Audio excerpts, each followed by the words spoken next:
All right, so episode 5, right? You've had your surgery. So we're going to talk a little bit about pre-op, mainly about post-op, and the fact that you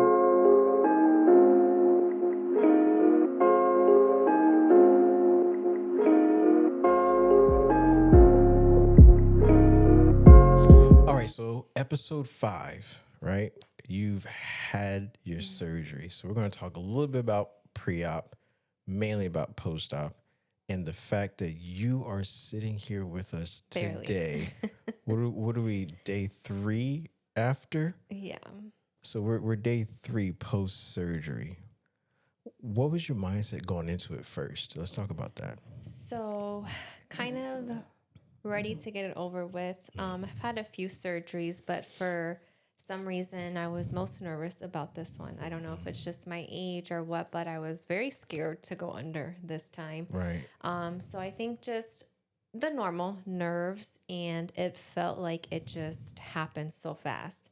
And I think as a woman and a mom, it's always like the household, right? Like I need to get the house clean. I need to have yeah. laundry done. The Oh, sheets yeah. need to be clean. I need to wash my hair. Like, is there anything I need to get to have after surgery? Do I have enough water bottles? Like, just any and everything like that you can think of to prep. So that was a big one, making sure I had everything set for prep, making sure the house was going to be good. And then just a little nervous this Yeah. time going into it. Kind of, we had a game plan, but we weren't sure what that was going to look like, if it was going to change in surgery. Right. So a little nervous around that too, but all went well. Oh, yeah. Obviously very sore and Right. probably not the best scene sitting here, but No, you listen. You look Don't absolutely start. Please don't stunning start. right now. No, I'm serious. You look very good right now, and nobody realizes what I it. look 6 What months it? pregnant. No, we're not going to do that. Nobody realizes what effort it took to get you to this point, to this position, to be able to do this in front of the camera, just to give content to people who have been through this or may end up going through this. So honestly, it takes a lot of strength just to be here right now does, and have a yeah. presence. But my first question is, what was different about this pre-op than the other surgeries, if you could think about it? I think pre-op wise was kind of the same. Like Okay. you do your normal blood work and you do your visits. This one, my last surgery I had to remove the endo and the tumor was at like 5 in the morning. So I super remember. early, where Yeah. this one was like at 10:30. Right. 10:30, I think my surgery was this time. We got to the hospital at 8. So it felt like it being a little later in the morning.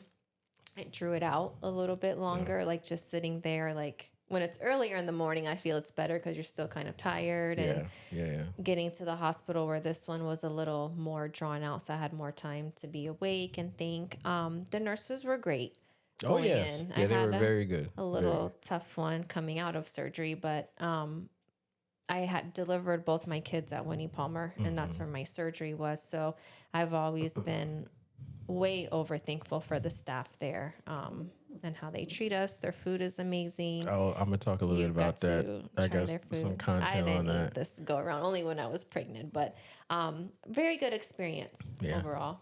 Yeah, and honestly, as a supporting spouse, right, and not being able to control anything that's going on, for me, it's knowing whether you're in good hands or not. And I think that's the big thing about Winnie Palmer is that, like you said, you have both of your children there and they treat you very, very well going in there. do. So even though you've had different doctors, that facility within itself normally, listen, the security guy going in is a Cowboys Oh, fan. that was horrible. That set the tone. That let me know Not for everything me. I needed to know about that day. Everything was going to go beautiful. He's lucky I had I no knew it. energy Just- to he's argue not and lucky. say He's go smart. birds. No, but honestly, it was a very good experience. It was. It was a very good experience. So Yeah, they're a good staff, all in all.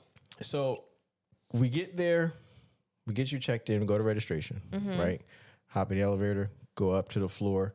Now you're in the actual waiting room, right? And they got this massive list, and you go from Jamie Johnson to a number on the screen, right? So Yeah. you're looking at these numbers. Like, is there any anxiety waiting in that room? Like, what does it feel like waiting to be operated It does on. because usually when you get to the doctor's appointment with your kids or even for yourself, like you're just like, call me back already. Yeah. But it's kind of like I always say the birth of a child, like you get towards that last trimester and you're like, oh my God, I don't care. I just want this baby out of me. I don't care if I have it right here, no medicine. I would be fine. That's Just get it aggressive. out. Not But right then when there. the doctor tells you like, okay, it's time to have the baby, Now go you're like, to well, the hold hospital. up. Give me a And second. they're like, I mean, gotta hang on for a few more days. Yeah, So I yeah. think kind of those nerves and getting in that waiting room because like you said, I went and paid my bill. Mm-hmm. I did pre-registration, did all the things first. So the very next step was waiting. You knew when you were getting called back. That was it. It was surgery time. Yeah. But yeah, you become a number, and instead of having your name up on this big screen, it's just my number was 547-869, and it will say like, okay, 547-869. It's time. Are you surprised I memorized that? That's not the actual number though. It is. It's 00. It ended in 0046. I was testing you. Yeah. Okay. But whatever yeah. I good know job. the number. Good job. You damn right. Whatever the number was, that just means it will give you a status like, okay, this number patient is registering now, or in surgery, pre-surgery, in post-op. yes, So it kinda gives you a recovery, long- yes, yeah. But that's kind of when the nerves started kicking in because it's like, okay, when they call you back from here, you're stripping down, doing your little cleanse, and getting prepared for surgery. Yeah, and I can say, one thing for sure is while you're sitting there waiting, like you're looking at everybody else. Like you see husbands coming out with like suitcases from the back. He's trying to carry all these bags downstairs because he knows what's going on later. And at one point you didn't have a phone, you didn't have anything. You put everything away. To touch on that. Yeah, my doctor, I would say she's like a realist. Like, oh, for sure. That's what I really enjoy about her. Is I think I was telling you, and while we were getting ready for surgery, she'll make you a little nervous sometimes because she's like, okay, what's your name? What are we doing again? What are you here for? I'm like, oh my God, like, is she gonna do the right things? But yeah. Again, doctors are humans. Oh, I think 100%. once you get old enough and you mature enough, you realize as a kid and even as a young adult, you have this facade like teachers and doctors. They're just these perfect people that are just like so detached from normal humans. And it's like, no, they're humans. We put them on a pedestal. Imagine how many patients she has, So of course she's like looking through she made me carry my own paperwork. Listen, we know how many patients they have because while we're sitting there in the room waiting for them to come and actually roll you back, she had not seen us. She hadn't seen us So the curtains are open. She walks out, sees a doctor. Doctor says, "Oh, how's everything going? Oh, okay. How you doing? I'm good. Well, I got one more. Yeah, I just got one more too." And then she goes off, and we're like, "Oh wow, that's me. I'm the one more patient to do surgery on." Right. So we chuckled about it, right? Because for me, it's like, "Oh yeah, I got one more truck to work on." Like that's exactly how we see it and how we feel. So it's crazy just to see it live. Like it's a life in her hand, but it's like job. I got one more. Yeah. But again, I entrust her so much just because she is like a realist and she talks to me as if like we were talking. Oh, right? yeah. It's not all the fluff and stuff. The which conversation her and I had was pretty deep. Yeah, that's what I appreciate. Like even though she can be surface level, but if she is seeing that you're wanting answers, or she'll sit down and like, okay, she'll draw for you what everything looks like. I got some information on that. But that's again, wasn't my preferred doctor because I talked about this before and switching to only males. But then for surgery wise, she was my surgeon. Right. She's not my actual OB, but she's my surgeon. And I really enjoyed my experience with her. Right. But she did tell me, she was like, I can't stress this enough. She was like, it is so stressful. Of course, again, she gave me my paperwork and she's like, guard this with your life. Like, if you want your surgery done, you need to bring this with you the day of the hospital. And she asked for surgery. Yeah, I'm like, do you not have like an assistant or something? Like, you can't get copies of this? Yeah, I kept telling you, like, please, what don't year lose is this? Paperwork. So she came and she was like, where's the paperwork I gave you? It was folded out. It had spaghetti sauce on it, all that. Had to have my last meal. Yeah. But I gave it to her. But what she said was like, listen, I see this all the time. You're not giving birth. You don't need a baby bag. You don't need a robe and Right. slippers and Air phone and book. mattress. Like, Yeah, you're coming yeah. in here to have surgery and you're going home. So she said, don't bring anything. Bring the papers I gave you. I'll take them and that's it. Whatever clothes you're going to wear, you're going to go home in. You're going to go home in. Don't wear your jewelry. Don't bring your phone. Yes. Don't bring Yeah, a yeah, charger, yeah. a book, a water bottle. I Bring appreciate her for nothing. that. I appreciate you, Doc, for Yeah. not having me She was with like, "Please." one bag here, another bag trying to hold. And Yeah, I was yeah. cracking up because as they call the women back for their surgeries, they prep them. Like, they did all my IVs, got my medicine going, everything right up until anesthesia. And then they say, okay, husbands, come back. So during that time, we were waiting in the waiting room. I didn't see one husband come back normal. They came back with like a bag, a purse, Buddy had a 2 Stanley, bags. Yeah, like, yeah, everything. and they're just like carrying, and the waiting rooms are small, and they're Yeah. carrying their own stuff. So like they they're have about like, to go to a Disney trip. yeah, they look like they're there for a 3-day vacation. It's 100. horrible. I felt so bad. So it felt nice. And I think naturally, I mean, we are so tied to our phones. And it really felt nice to kind of just be in my thoughts. I brought a book just in case we were there, because we've had surgeries before where they got extended out a few hours. So like, okay, I'll bring a book if I need to just disconnect. But I didn't even open my book. It felt very good to kind of just like mentally be with myself, like not scrolling, not, okay, did I text my mom? I did all my texts I needed to the night before, and I told my boss, my coworkers, my best friend, mom, my kids, anyone who needs anything, reach out to Jason. And I didn't touch my phone for over 24 hours. That was It nice. felt very good was to nice. just focus on what I had going on. Oh yeah, that's honestly a part of healing is Yeah. to mentally get into the healing space and recovery space, right? Because if you just stay busy up here, all that affects your body. Your body's always in that mode. So yeah, it was for me, it was, again, feel like you were in really good hands. Once we were back there, we had our time before actual surgery started. And for me, I could tell when it's about to go down, because first the nurse comes in, and then the anesthesia nurse comes in, they introduce herself, then the anesthesiologist comes in, and then it's like, okay, we got like 6 people over here. Like this. it's about time for me to go ahead and go. Baby, I love you. Give you a kiss on your forehead. I'm like, man, you could have stayed a little longer. Your crew is here. Like, your pit crew is ready. They're ready to roll, right? So it's, for me, it's like I go stage left, and then my story's different than yours. So what does it look like from when I walk away? Like, now they're prepping you. Like, what does all that look like mentally, physically, all that? So once you left, my whole team was there.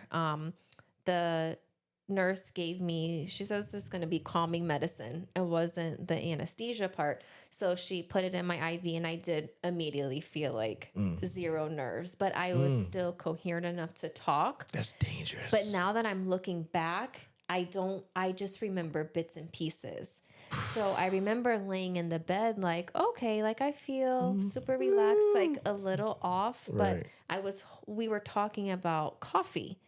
With You and the nurse? the anesthesiologist, Oh. he stayed. So the anesthesiologist and then his nurse, I guess, because there's 2 of them. Yes. They stay in surgery the whole time. Okay. So I was talking to them about that because I You didn't know. sure you were talking about coffee no, to them? I was. Okay, I just want Yeah. I just want to make Because they sure. asked, like, what are you looking forward to when you wake up? I said, coffee. And that was it, I huh? really want a coffee. And he was like, oh, yeah, telling me Oh, that yeah, he I can't got- function without coffee. So, yes, I did have that conversation. I believe you. But then I do remember, like, but it wasn't until the next day. I was telling you, like, looking back, I remember being in the bed, going through so many doors to get to the operating room. And the lights in the operating room were like blinding to the point I don't even remember like seeing a ceiling. It was so bright. Like a UFO was coming to get you. Yeah. But in my mind, I felt like I was telling myself, like, oh my God, this is happening in a storage closet. I thought they were putting me in a storage closet. This is Before this anesthesia. Is the medicine, but so, this is because there was tall metal racks full of supplies. right. And then I was in my hospital bed and they pushed me in the surgery room. Well, you don't have surgery in the same bed. I didn't know that. I'm normally asleep by this time. No, I you don't have surgery in the same bed. They move you Right. from beds. But I think, again, I think I'm right. No, I know that I'm right. All right. Using a storage I closet. was Go ahead. UFOs. Not that part. I think it was, well, no, It's it okay. was a surgery room, but Right. in my mind, it was a storage closet because it was U-Haul. literally like supplies on these metal racks everywhere. But then they had me move myself to the bed. So she told me put my hands behind and push. So I was putting my hands behind me and pushing myself. They lowered the rack, put it close to the surgery table, and had me like push myself on the surgery table. And it was like a pad of like a sticky sheet, I guess, to keep the body on the bed. Like the stuff they use for flies. Yeah, that's what it felt like. But it was like sticky putty, but it was very thin. Like I couldn't even move my arm off the bed or it fell off. What's telling going you, on? I promise. I'm going to ask Dr. Duro. No, and don't she's ask going to her. be like, No, yeah, that's what don't. happened. Listen. So then I get on the surgery bed. They were like, good job. I got myself on the bed, which they probably charged me $100,000 just to say Whoa. we transport a patient on the bed. But, and then I woke up. That was it. That was it. Yep. I don't even recall them saying like, so they made you do all the manual labor. Yeah, I was like, man. all right, knock her out right now. Yeah. No, I don't ever remember with my appendix, with my Achilles, like any majors. I do not ever remember leaving. Like when you normally would walk out and I'm sitting with, my pit crew. Yeah.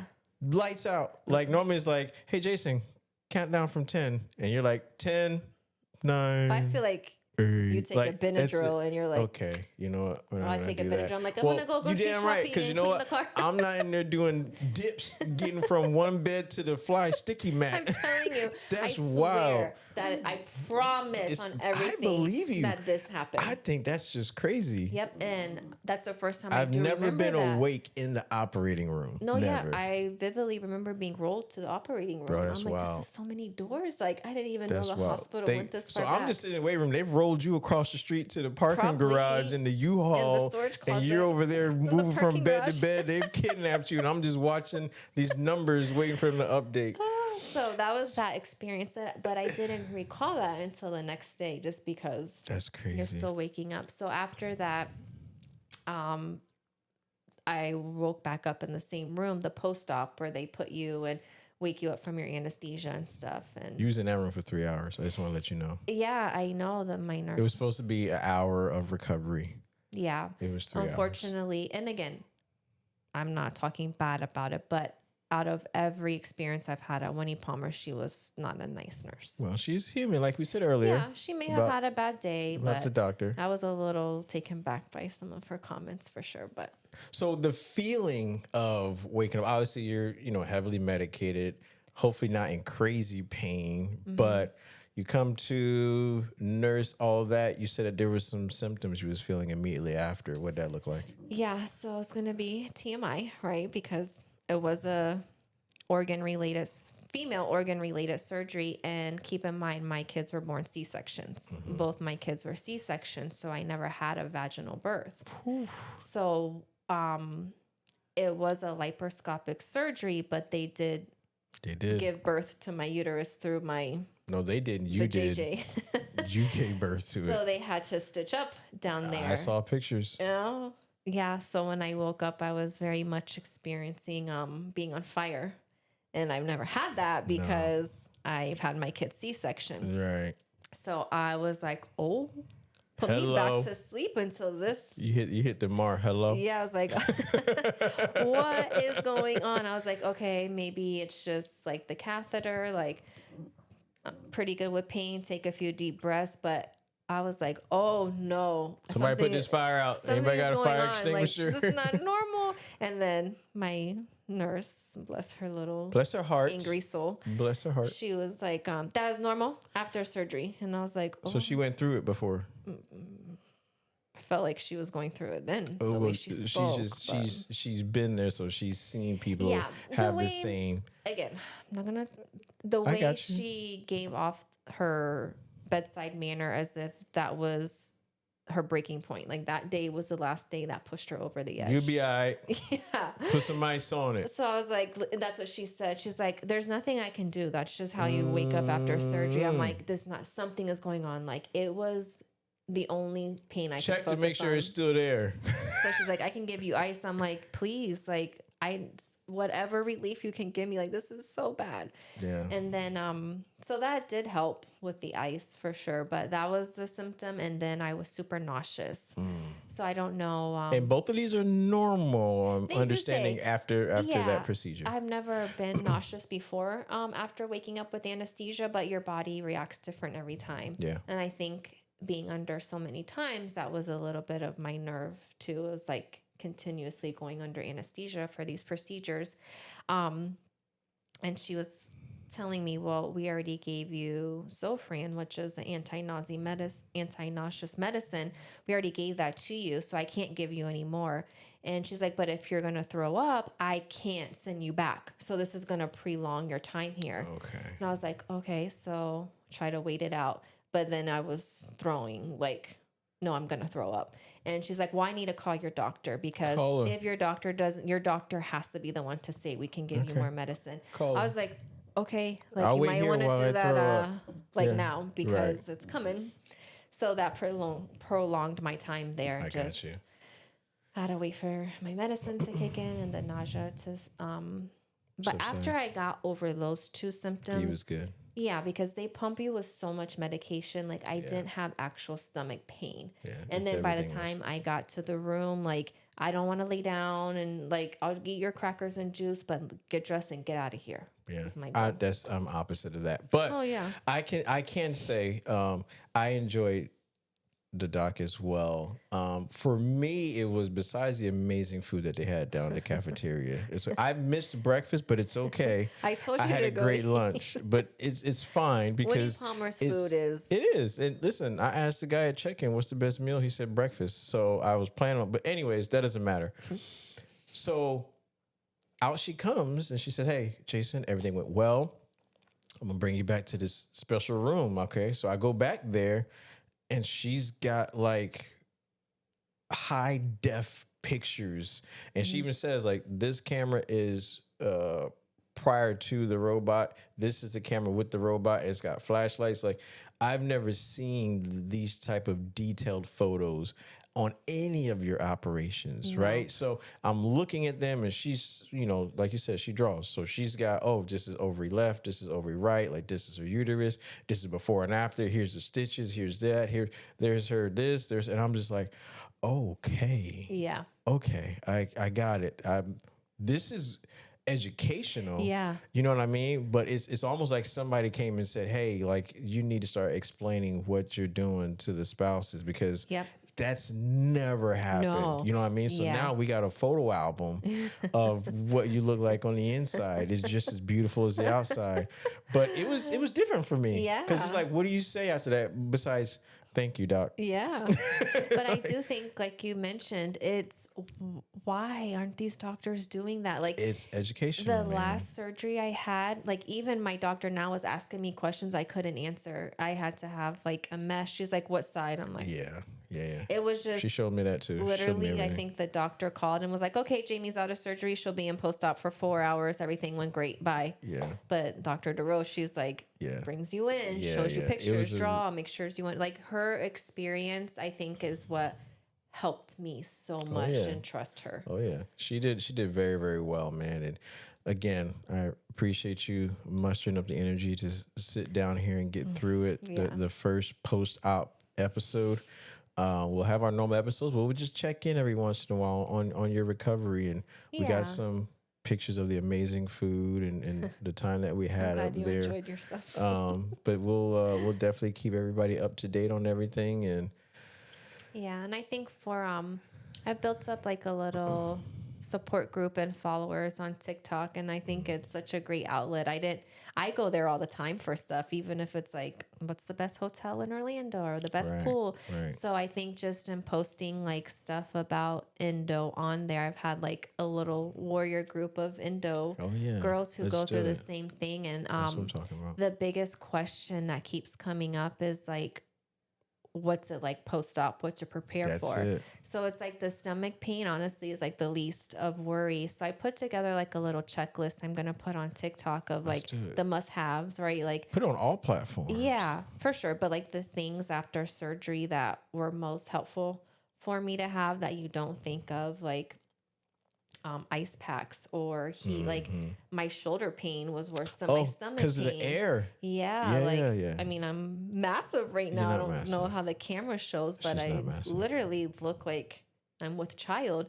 So the amount of air that they put in you for the surgery too is vast, and just a lot of like little things that you don't think of, like the seatbelt pillow, because anything just resting on your stomach, Which we forgot. hurts. We forgot. We forgot it. We was did. right here So on I the. just held my hands in the SIBO. But again, the must have. So I think having that support group has been great. And then obviously to my village, I have a very small village. I don't talk to a lot of people just about personal items, right? Just because people have their own lives going on.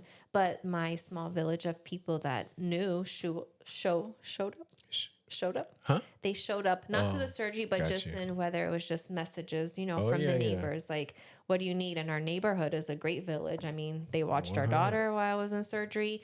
They're always willing to take the kids at any point, buy us food. I mean, our neighborhood village is great. And of course, our family has been there. Family was amazing. My coworkers and boss sending us food for the family and flowers. It's great. And then your aunt has been a great sounding board Aunt as well. Tony, yeah, and she sent us her book, and we started her book, and compelling story, man, compelling story. So, and we'll chime in a little bit on each episode as we get through it. But 12 Days by Antoinette Johnson, man, that's.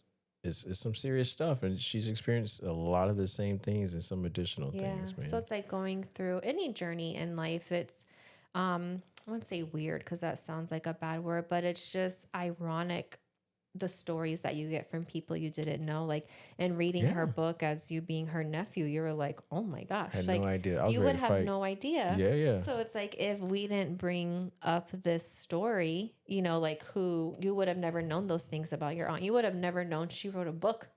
100. This is what prompted that, you know? So I think, even though as reserved and like introvert as I am, not you so much, it's helped me like find people and kind of hear their stories and just give people like a sense to open up and talk about it. It's okay. I think women get in such like fighter mode that, oh, I'll just handle it and be good. But it's okay to not be okay all the time and talk about things. That's what Preppy and Pout started from. It did. Honestly, right? And you're turning your village into a community. Yeah. Right? Because that's my village. That's how it starts. It has to start somewhere, and it starts with the conversation. But listen, before we wrap up, I do want to ask our audience. I need to know who's awake when they still get to that operating room. Oh, yeah. I'm sorry, but that's not normal. I don't think that's why I could ever be hypnotized. What? I don't think I can ever be hypnotized. I think I would be awake. I don't think that's how it works, though. I think I don't think my mind would let me be like. I think when she gave me that medicine, she thought I was gonna, and we talked about coffee the whole way. That's probably. That's why he was probably like, "Well, move yourself." You're probably right. Hey, go ahead. Click it up 2 notches. She's still awake. Like, let's wait till she get. Hey, turn it up a little bit. But no, honestly, I want to know. I want to know how many people are still awake when they go to the operating room, and you've seen the operating room. I don't think that it's that many people. When we go for my checkup on 2 weeks, I'm going to explain it to the doctor and see if she's like, yeah, that happened. Yeah, or she'll be like, I don't know what you're talking about. I'll be like, oh, we need a psych eval. Yeah. I'm just saying. All right, I'm going to get the car. No, it happened. Okay. No, I'm not saying, I believe you. I'm just saying that's not normal. You're not moving yourself from bed to bed in the operating room. I was blown away. That's not normal. I'm telling you, my thought was like, I can't believe they're asking me to do this. That's because your ass was still awake. You need to be asleep. My mind is to like, don't do it, girl. Fight it. Don't go to sleep, girl. Yeah, it sounds like you're overstimulated is what that is. But no, honestly, I love you, man, and you're fighting through, and we're here with you. So thanks for all your support. The Preppy and Pout gang got you. Until next time. So thank you for everyone for tuning in and coming along with this medical journey with us. Yes. And we look forward to seeing you on the next episode. Oh, yeah. And don't forget, we drop on Fridays at 1 p.m. Eastern Standard Time on all platforms.